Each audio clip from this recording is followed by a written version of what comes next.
সবাইকে জয় যিশু। আমার প্রিয় ভাই বোন, আমি সুপর্ণা।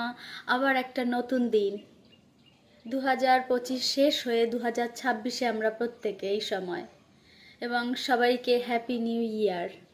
কিন্তু ঈশ্বরের বাক্য এই বিষয়ে আমাদেরকে কি শিক্ষা দেয়, আজকের আমরা সেটা দেখব।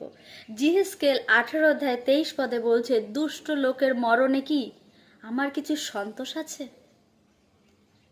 ইহা প্রভু সদাপ্রভু কহেন, বরং সে আপন কুপথ হইতে ফিরিয়া বাঁচে, ইহাতে কি আমার সন্তোষ হয় না?